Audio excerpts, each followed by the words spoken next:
Tonight Podcast.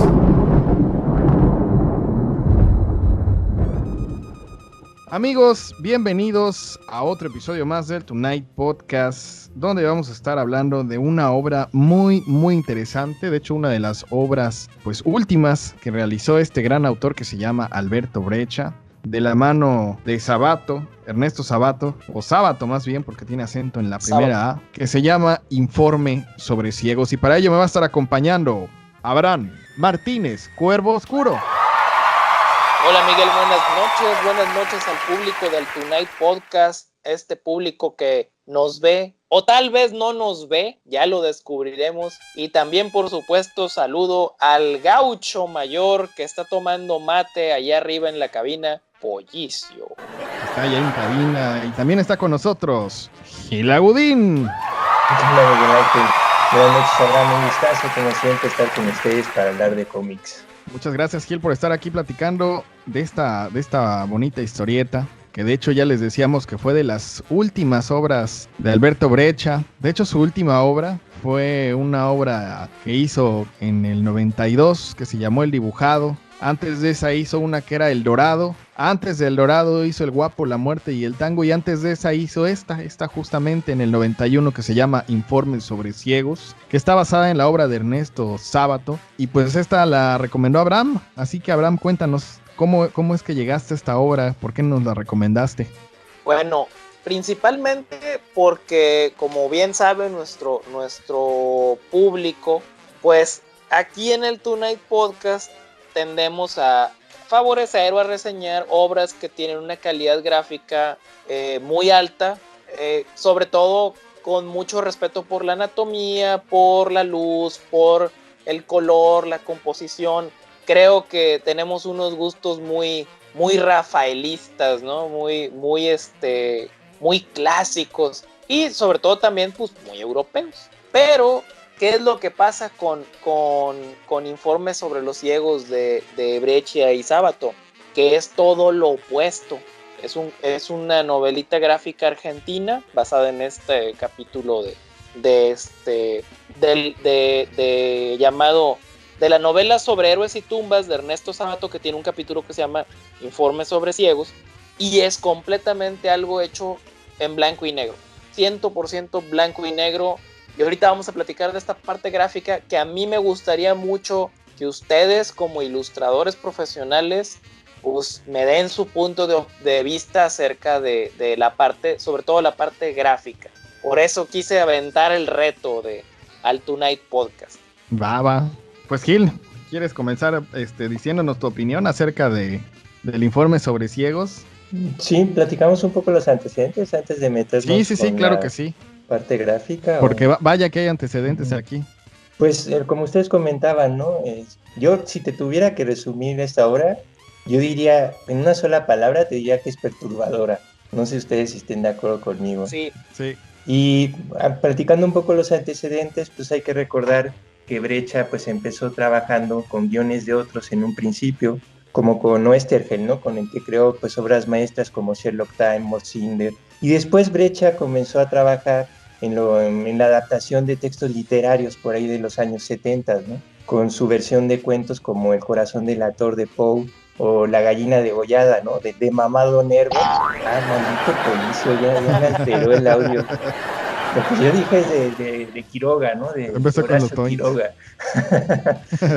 Y Informes sobre Ciegos, pues es también la adaptación de un texto literario, la adaptación de un fragmento de Sobre héroes y tumbas, como decía Abraham, y que está considerado como una de las obras más importantes de la literatura argentina de todos los tiempos, y yo diría hasta de la literatura latinoamericana en general, ¿no? Y me pregunto yo hasta qué punto habrá también servido de inspiración a Saramago para ensayos sobre la ceguera, ¿no? Y básicamente lo que hizo Breccia pues fue retomar los pasajes que son autónomos y que se pueden leer por separado de esa obra, y en donde nos presenta este personaje que es Fernando Vidal Olmos, que se empieza a obsesionar con la idea de que los ciegos son seres perversos y que tienen poderes mágicos y que además han formado una secta, una hermandad secreta, ¿no? que se reúne en las profundidades de la Tierra y que conspira para dominar el mundo. Por lo que pues el tipo este se propone investigarlos para comprobar sus sospechas y empieza a seguir a un amigo suyo que se queda ciego después de un accidente. Y al seguirlo pues acaba literalmente descendiendo a los infiernos y a lo que es su propia destrucción. Pero nos deja siempre con la duda de si lo que sucedió fue real, si de verdad el protagonista se sumergió en este submundo de ceguera y en este infierno de oscuridad y de formas, o si se está sumergiendo en realidad en los infiernos de lo que es su propia locura. Y el mismo Sábato lo dice en el prólogo de la obra, ¿no? Que existe cierto tipo de ficciones mediante la cual el autor intenta liberarse de una obsesión que no resulta clara ni para él mismo. Y algo que ya comentaron también, ¿no? Que la obra se publica poco antes de la muerte de Breccia en el 91, y Breccia fallece un año, dos, no recuerdo bien, después. En el 93, 2 años después. 2 años después. Sí. Y de hecho termina ganando, pero de forma póstuma, el premio a la mejor obra extranjera publicada en España en el Salón Internacional del Cómic de Barcelona en el 94. Y hay que comentar también que es una obra que forma parte de todo este movimiento del surrealismo, del imaginario fantástico latino, que también obviamente Gabriel García Márquez y Julio Cortázar y Borges estaban metidos más o menos en esta forma diferente al costumbrismo que se conocía en el momento. Esto es una forma completamente diferente de aterrizar la fantasía. Hay un antes y un después en la literatura latinoamericana de lo que era nuestra literatura costumbrista, que hablaba fielmente de los pueblitos, de la religiosidad, de los conflictos revolucionarios o independentistas de cada país. Y cómo en el siglo XX aparece, después de la Segunda Guerra Mundial, todo este movimiento de, no, es que hay una realidad que nosotros percibimos como cotidiana, pero que para quien no es latinoamericano sería aterradora o sería fantástica o fabulosa. Estamos hablando de un mundo, como dice aquí en este ejemplo, en Informe sobre los ciegos, que los ciegos, esas personas que creemos que no nos ven, pero de alguna forma sí nos perciben y nos odian, o entre comillas nos tratan de controlar desde las sombras, pues sabemos que técnicamente no es posible y sin embargo tenemos esa sensación. Hay que recordar que Sábato, en su novela anterior llamada El Túnel, esta novela aparece en el 61, la anterior aparece mucho antes, en el 48. Él fue muy elogiado por Alberto Camus, uno de los más grandes escritores, primero argelino y luego de la humanidad, que tocó el tema del existencialismo, de qué es lo que estamos haciendo aquí, cuál es el sentido de nuestra vida, la peste, el extranjero. Entonces no son palabras menores, estamos hablando de dos talentazos que en este caso por la parte de la filosofía o de esta, como dijiste Gil, esta visión donde no estamos completamente seguros de si Vidal se metió a este mundo horrendo y subterráneo de las cloacas de Buenos Aires y no se encontró al Kraken. Cabe hacer la aclaración, pero sí encontró algo inquietante. Si esto fue un sueño febril o si esto realmente pasó, no importa. ¿Por qué? Porque lo importante es cómo percibió él y cómo transformó su vida. Pero bueno, esa es digamos, el resumen, la introducción. No sé tú, Miguel, ¿qué piensas? Pues mira, les voy a decir lo que pienso, pero una vez que regresemos de este comercial. Hay un país lleno de soñadores entre el Bravo y el Usumacinta, que un día decidieron viajar más allá de la Tierra para conocer las estrellas y enfrentar con valor nuevos retos, para vencer sus limitaciones y convertirse en leyendas. Un país donde los astronautas del futuro son llamados mexicanos. Astronautas mexicanos.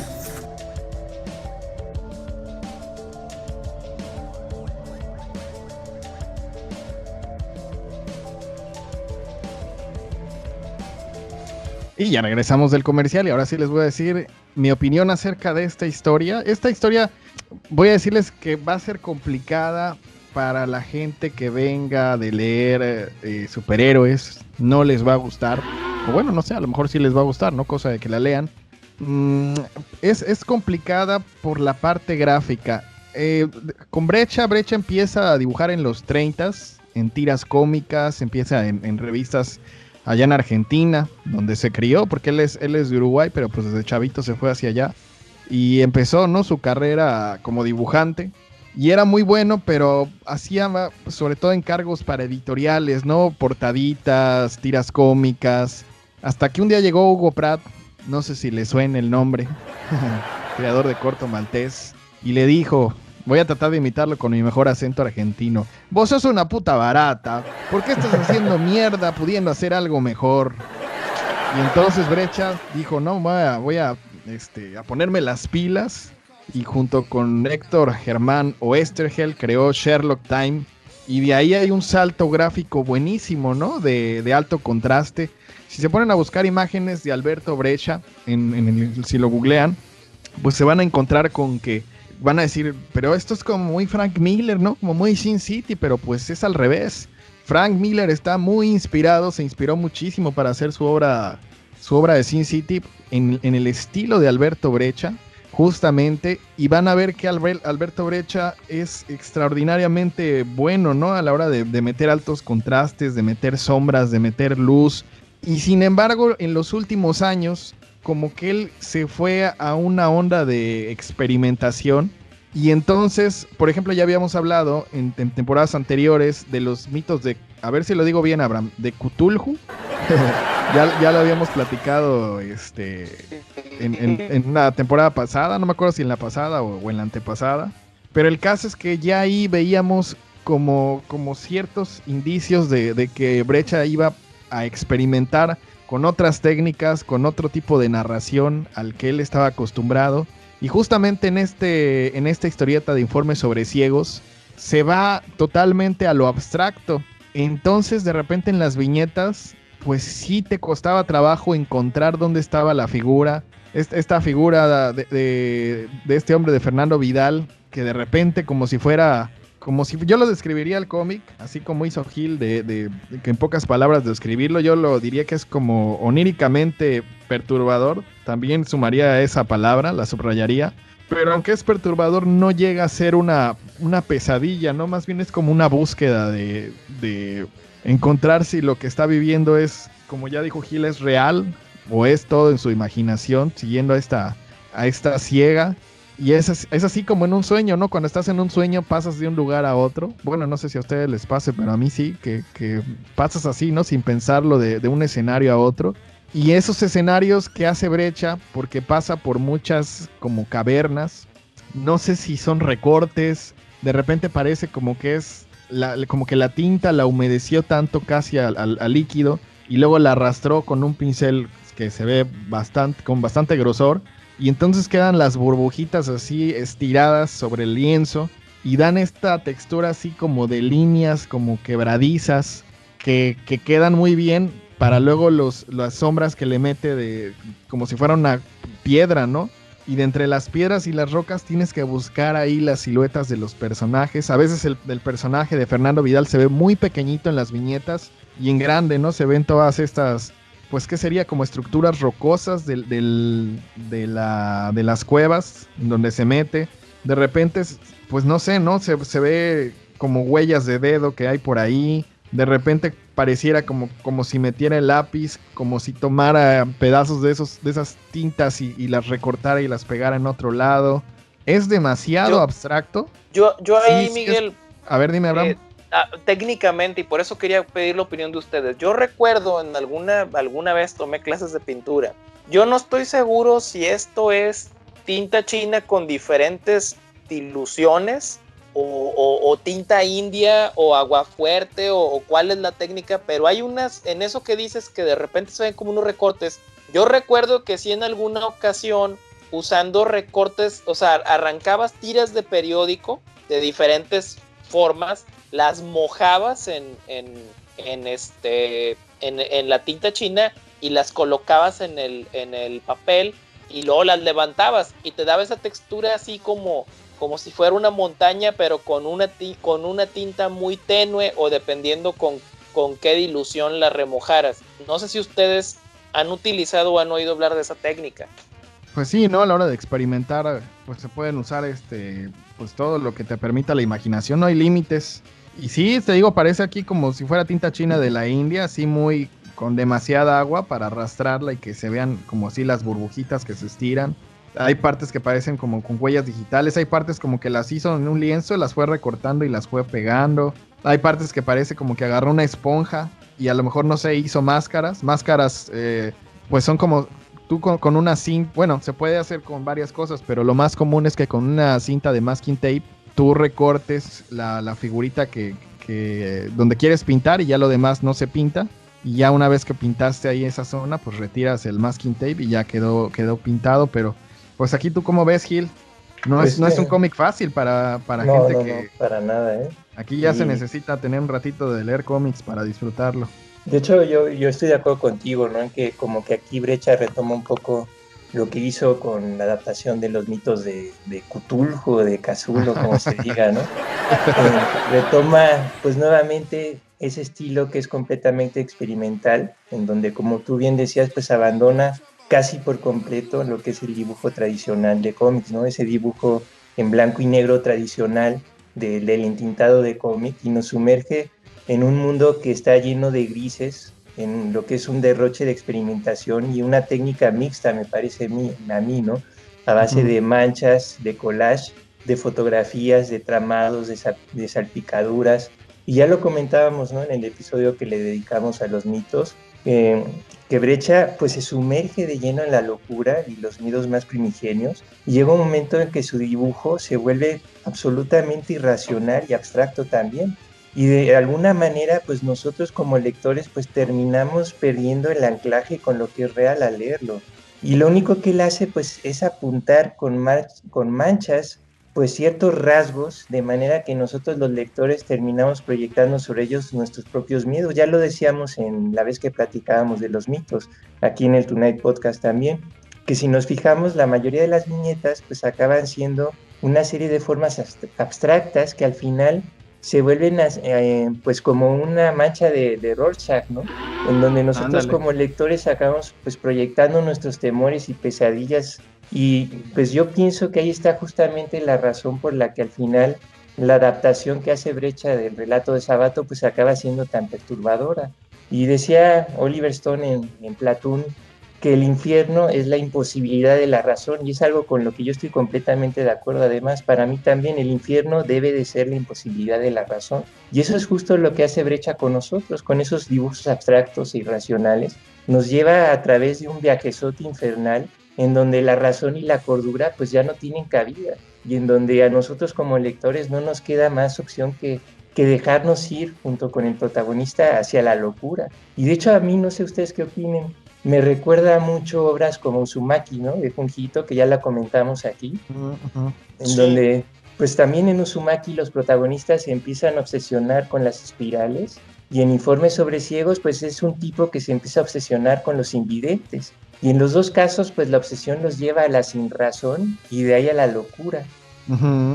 Ahora, a mí algo que también me llamó mucho la atención es, no me parece casual que este mundo que hemos descrito con palabras y que es muy difícil describirlo porque hay que verlo, o sea, este es el gran paradigma de aquí de la obra. Tú estás hablando del mundo en el que se mueven los ciegos, que es un mundo donde la luz está ausente y todas estas texturas que decías, Miguel, de piedra, de escalones, de penumbra. Yo he llegado en algún momento en que estaba tratando de encontrar la forma de estos grises, como que sí a percibir cierta kinestesia de es que no sé exactamente qué es esta mancha de aquí, pero sí me da la impresión de que es algo muy áspero, o acá es algo muy pringoso o viscoso, o sea, de alguna manera lo que está haciendo Breccia parece que es algo casual, y sin embargo, ¿cómo sería ver el mundo, ese mundo de penumbra que percibe un ciego? Cuando Borges se queda ciego, yo recuerdo mucho la anécdota, no sé si ya la había comentado aquí en el programa. Borges comenta que él iba en un tren leyendo y estaba forzando mucho la vista. Se meten a un túnel y él, pues en la plena oscuridad, dice, bueno, ya no alcanzo a ver nada. Cuando sale, se da cuenta que está ciego. Pero no porque la oscuridad del túnel se perpetuara, dice, al contrario, la ceguera era una cacofonía de colores borrosos. O sea, él sabía que estaba fuera del túnel porque había manchas blancas, manchas de diferentes tonos. Sabía que estaba rodeado de personas porque había sombras, pero técnicamente estaba ciego y él lo sabía. Entonces, los grados de ceguera son varios. Hay quien de plano no percibe absolutamente nada y hay quien percibe ciertos rangos de luminosidad hasta llegar al débil visual, que es una persona que sí percibe las sombras, sí percibe las formas generales, pero le es imposible, por ejemplo, apreciar un rostro. Y ya ni hablemos de leer. Entonces, como que es lo que Breccia está haciendo aquí, donde nos mete en este mundo que Vidal se ve obligado, porque está bajo tierra en la oscuridad, a ser parte también del culto de los ciegos. Y se menciona por ahí a su camarada, que era un anarquista, y que de alguna manera se queda ciego por un accidente con ácido, y Vidal sí en un principio se apiada, pero finalmente dice, aquí tengo yo una manera, si me pongo a vigilarlo, en algún momento los ciegos van a recurrir a él porque pues ya es de ellos, entonces lo voy a utilizar para descubrir toda esta conspiración que yo pienso que existe. Y cómo esta anciana inquietante, digo, para quienes ya vieron Suspiria, háganse una idea más o menos, ya sea la versión anterior o la nueva, pero esta anciana de ojos, de lentes oscuros, que de repente empieza a aparecer desde la penumbra ante sus ojos, pues a la distancia como una calavera, y cuando ya termina de verla bien dice, ah cabrón, es la señora, y realmente es como dice Gil, es inquietante porque tratamos, o sea, imagínense qué logro para un cómic, algo impreso en papel, no una película, algo impreso en papel que nos permite volvernos ciegos y andar a tientas, aunque podamos leer en las cajas de texto los pensamientos y emociones de Vidal, andar a tientas por este mundo de pesadilla. Muy bien dicho. Fíjate que a mí me pasaba que de repente llegaba viñetas, me tardaba, o sea, tenía que verla toda. Hay, por ejemplo, la parte en que Vidal anda en una balsita. De repente me perdía, decía, ¿y esto qué es? ¿No? Ya está, hasta aquí al fondo, aquí abajito en pequeño está la balsa, en la siluetita, ¿no? Pero me quedaba viendo todo y como decía Gil, empezaba a encontrar figuras, decía, pues aquí veo como una cabeza de un lobo, o aquí veo como en una así, ¿no? Vi que era un gigante. ¿Estás de acuerdo que realmente no está ahí? Si lo analizas objetivamente, es una mancha, ¿no? Pero cada uno de nosotros está proyectando algo de nuestro propio inconsciente. Sí, está muy, muy perro eso. Fue algo interesante de leer, porque no es lo acostumbrado, ¿no? Sí fue un ejercicio que sería no interesante, como que te saca así de lo normal. Que yo me quedo, y eso está padre también. Algo que dijo Abraham de que pues estas imágenes que son como lo que bien decía perfectamente él, ¿no? De cómo ve la realidad un ciego, y van acompañadas de cuadros de texto con los pensamientos del protagonista, ¿no? Y nosotros como que siempre nos clavamos mucho en el dibujante y nos olvidamos un poco del guión y del texto. Y a mí eso es algo que en este caso me gustó mucho, como qué? La persona. De manera que nosotros como lectores pues somos testigos de lo que le sucede a través de los ojos del protagonista. Y eso me gusta mucho porque siempre me ha parecido que esa es la mejor forma de sumergirnos de manera subjetiva junto con el protagonista en su delirio, que en este caso es absolutamente paranoico, y en su locura. Y de hecho me encanta la frase con la que abre el relato, es esas frases que desde la lees y te atrapa, ¿no? La frase dice: ¿cuándo empezó esto? ¿Qué hora va a terminar con mi asesinato? Así es como arranca. Sí, sí, sí. Y aparte te deja así como de que cómo y a ver cómo lo van a matar, ¿no? Y ya empiezas y llegas a ese final que no les vamos a decir para que lo lean. Pero sí, tiene grandes escenas. ¿De qué escena? ¿Cuál fue tu escena favorita, Abraham? Pues mira, es que por la forma en que te va llevando y todo, realmente cada página parece única. A mí me impresionó mucho, me gustó mucho cómo aparece, porque ni siquiera tiene contornos, esta extraña deidad alada bajo la tierra.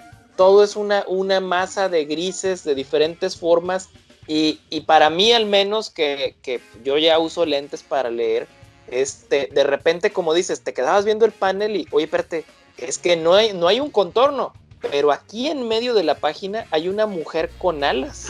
Ay, güey, o sea, apareció entre la bruma de los grises una extraña deidad que, por supuesto, no tenemos ni idea de lo que representa ni de su nombre.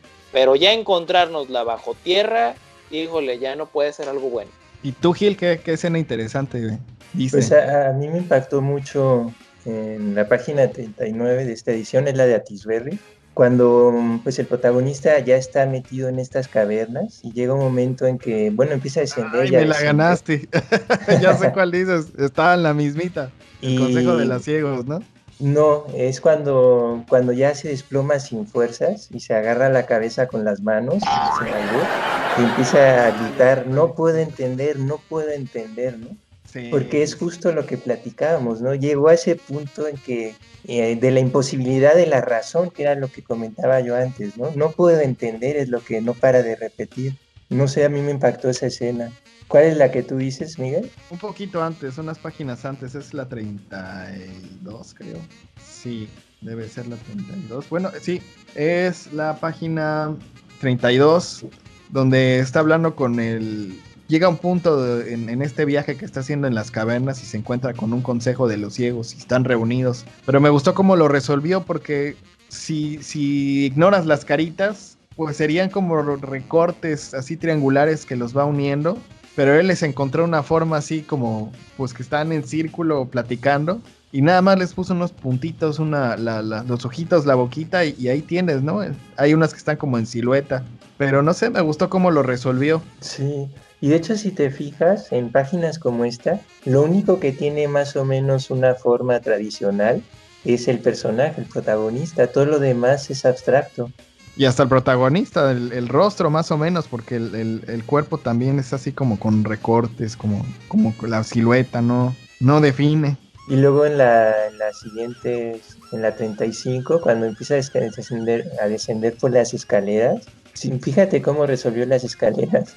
Sí, no, pues de maestros, Nada más son unas manchas ahí blancas y negras unas haciendo líneas, los sí. escalones, ¿no? De hecho, como que si te fijas en los grises, hay una continuidad. Como que primero hizo el arco de donde iba a poner los escalones con una textura.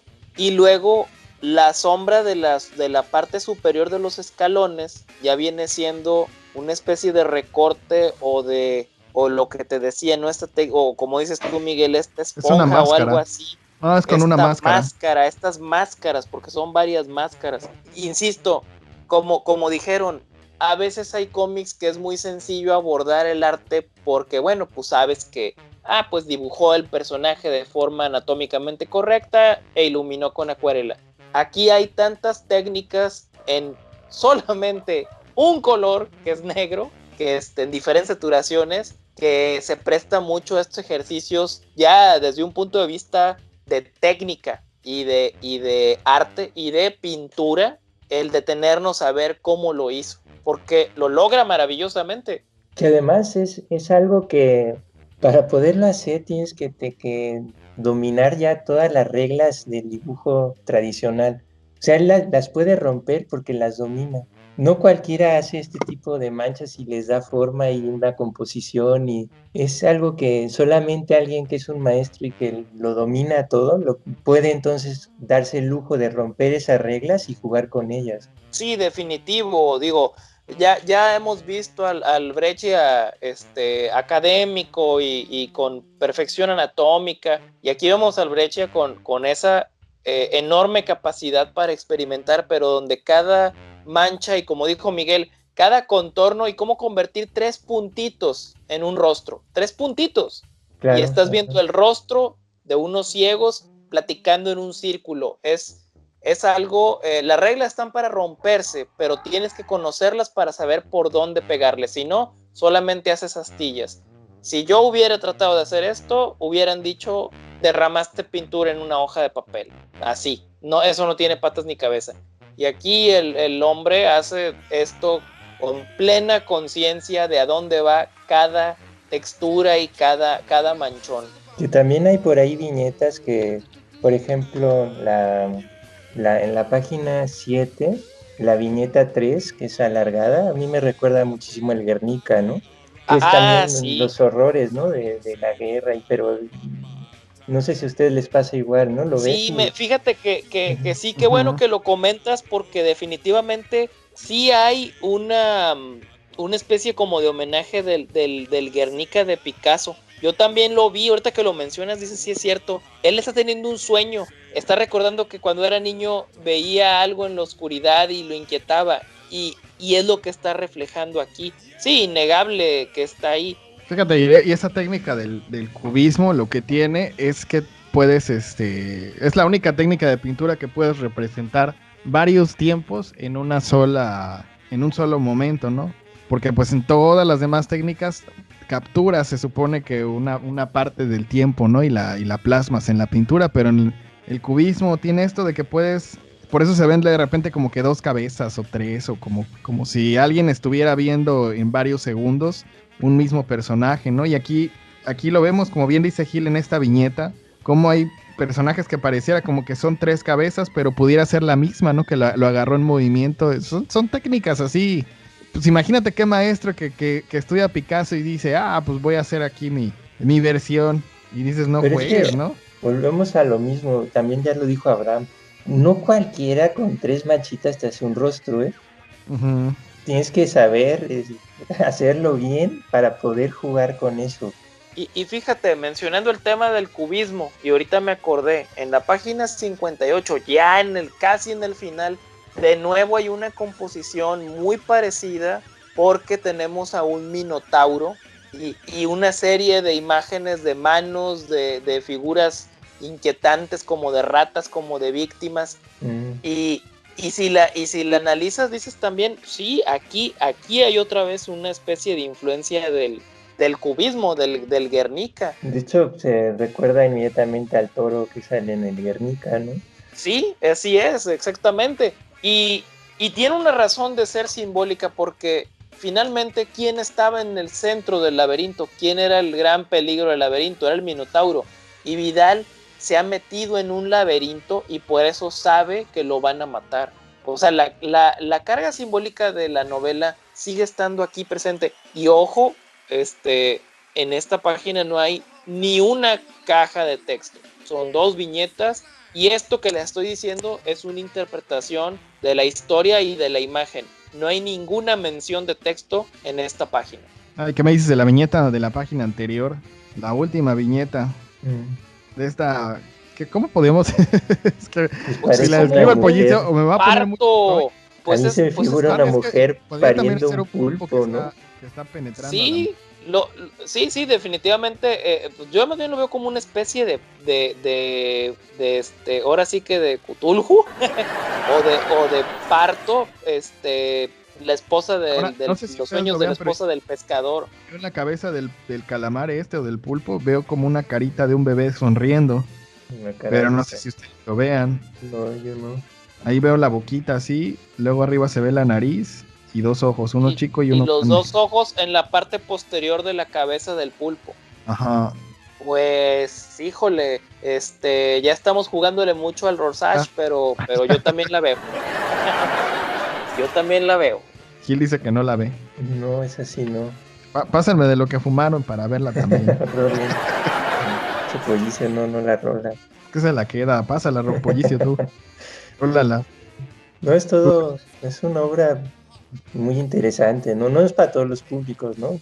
Definitivamente, Sí está, ¿no? ¿Con qué quieres concluir, Gil, de esto? pues básicamente con eso, ¿no? Que es una obra difícil, que es poco ortodoxa y que no es para todos los lectores, es de esos cómics que o terminas amando o que terminas odiando.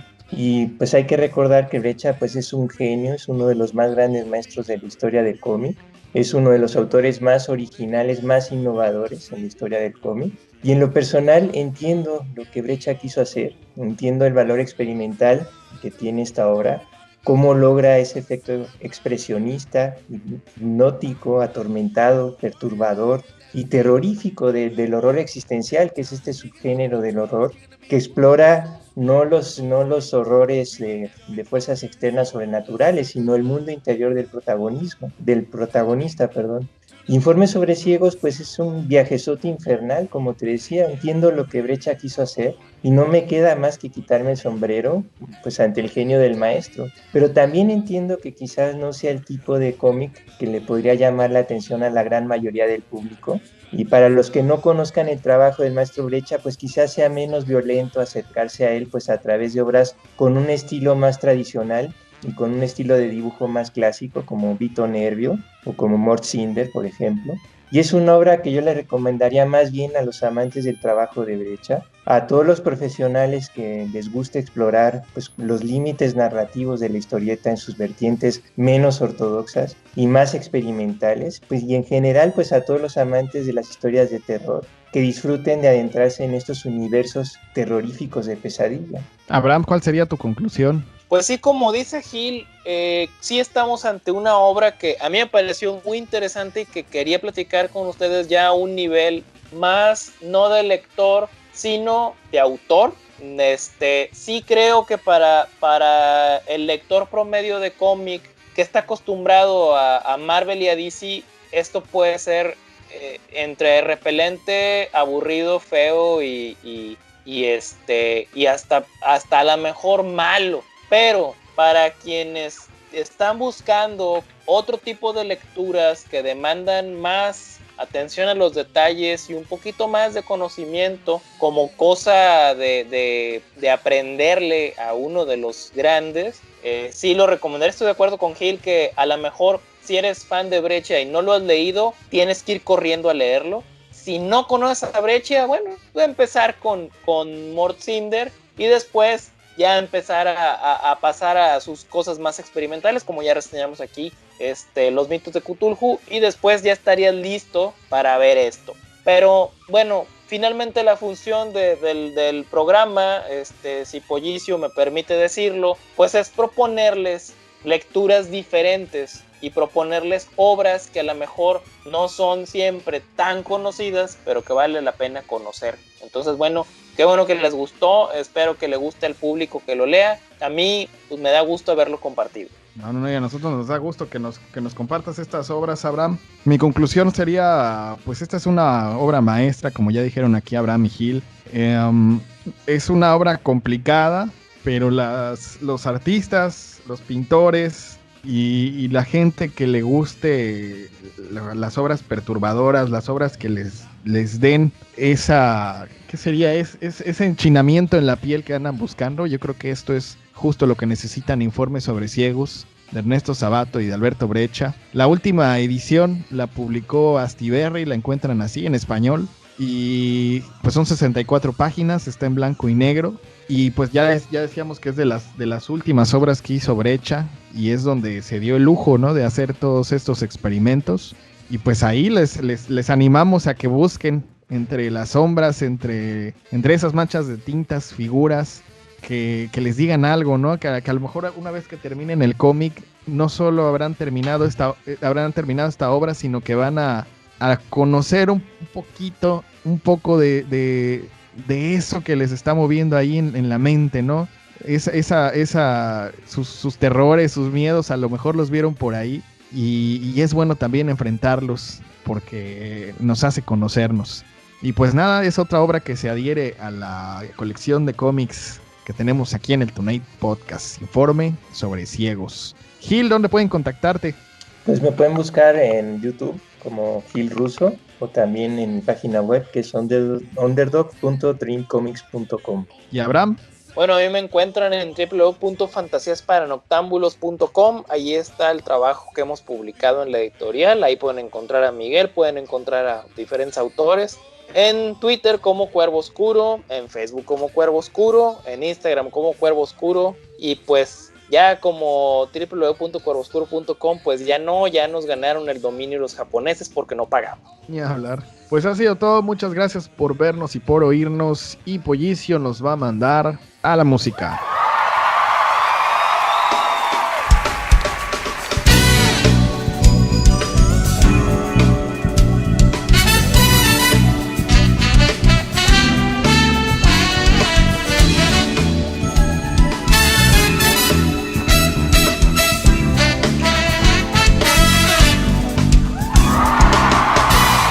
Terminado este episodio.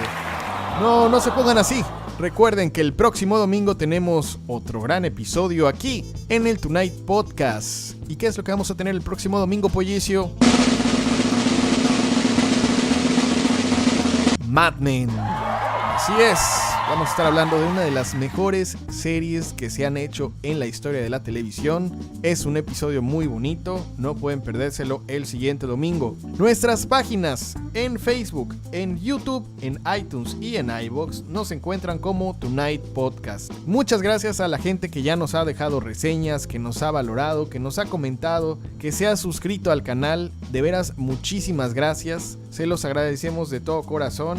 Y pues le damos la bienvenida a toda esa gente que nos escucha y los animamos a que pues nos comenten, nos reseñen, nos dejen pulgares arriba, se suscriban. Si aún no lo han hecho, ahí está el botoncito de suscripción. Y pues nada más. El Facebook de nuestro señor productor de Pollicio lo encuentran así tal cual como Pollicio, donde pueden encontrar muchos chistes si se quieren reír un ratito. El Facebook de un servidor es Miguel Ángel Hernández Art, donde subo mis trabajos como autor de historietas. Recuerden que tengo la promoción de hacer un dibujo para ustedes en la compra de su cómic Monstruos de Vapor o de Astronautas Mexicanos. Ahí pueden encontrar la promoción, cuánto cuesta el envío y todo el numerito.